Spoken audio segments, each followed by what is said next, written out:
সন্মানীয় শিক্ষাগুৰু ছাৰ বাইদেউসকল, মই 10মান শ্ৰেণীৰ গণিত পাঠ্য লৈছোঁ। এইবাৰ অলপতে হৈ যোৱা প্ৰি ফাইনেল এক্সামৰ প্ৰশ্ন কাকত, এটা ডিব্ৰুগড় ডিষ্ট্ৰিক্টে যোগান ধৰা প্ৰশ্ন কাকতৰ কেইটামান পৃষ্ঠা মই আজি প্ৰেৰণ কৰিবলৈ ওলাইছোঁ। এইটো হ'ল 6 নম্বৰ পৃষ্ঠা। 6 নম্বৰ পৃষ্ঠাত 26 নম্বৰ প্ৰশ্নৰ উত্তৰটো হ'ব ডি, অসীম সংখ্যক। কাৰণ দুটা বিন্দুৰ মাজেৰে এটাহে সৰল ৰেখা আঁকিব পাৰি, কিন্তু আমাক সৰল ৰেখা কোৱা নাই, ৰেখা কেৱল কৈছে, গতিকে আমি অসংখ্য ৰেখা আঁকিব পাৰি। দুটা বিন্দুৰ মাজেৰে অসংখ্য ৰেখা আঁকিব পাৰি, সৰল ৰেখাহে মাত্ৰ এটা আঁকিব পাৰি, গতিকে এতিয়া ডি হ'ব শুদ্ধ উত্তৰ।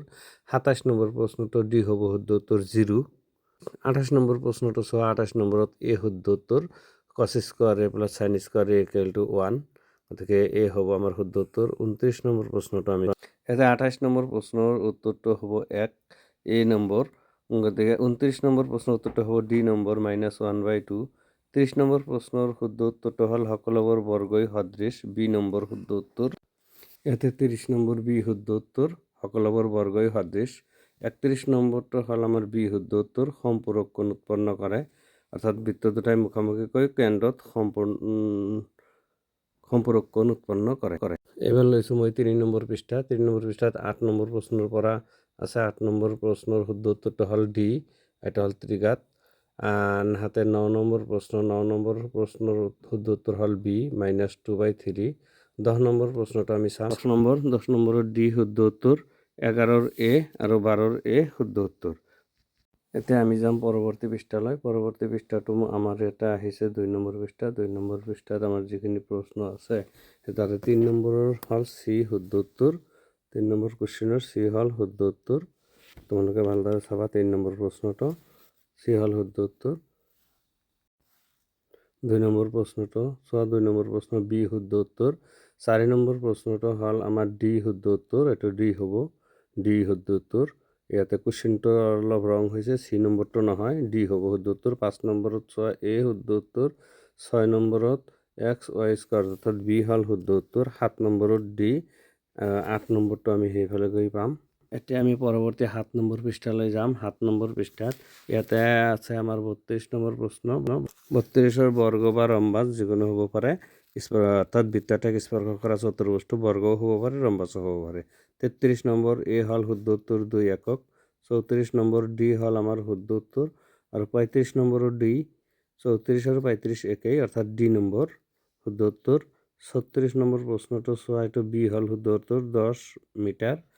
একেদৰে 27 নম্বৰ প্ৰশ্নৰ চি হ'ল আমাৰ শুদ্ধ উত্তৰ 16:9। 38 নম্বৰ প্ৰশ্নটোৰ শুদ্ধ উত্তৰটো হ'ল চি নম্বৰ, যিটো 160 বৰ্গ চেণ্টিমিটাৰ, এইটো হ'ল আমাৰ শুদ্ধ উত্তৰ। 39 নম্বৰ প্ৰশ্ন, এইটো প্ৰায় সকলো ডিষ্ট্ৰিক্টতে আহিছে, আৰু ফাইনেলত এটাৰ সম্ভাৱনা, যাৰ ডি নম্বৰটো হ'ল শুদ্ধ উত্তৰ 45। এতিয়া 40 নম্বৰ প্ৰশ্নৰ উত্তৰটো চি হ'ল শুদ্ধ উত্তৰ n+1/2। 41 নম্বৰ প্ৰশ্নৰ শুদ্ধ উত্তৰটো, এইটো হ'ল অসম্ভৱ ঘটনা, গতিকে এইটো ডি হ'ল আমাৰ শুদ্ধ উত্তৰ। 42 নম্বৰ প্ৰশ্নৰ শুদ্ধ উত্তৰটো তোমালোকে চোৱা, 7/50 এ শুদ্ধ উত্তৰ। 43 নম্বৰ প্ৰশ্নটো হ'ল এ শুদ্ধ উত্তৰ। 44 নম্বৰ প্ৰশ্নটো হ'ল, ইয়াৰ এটাও নহয়, কাৰণ ইয়াতে মুখ্য বৃত্তখণ্ড নে গৌণ বৃত্তখণ্ড কোৱা নাই।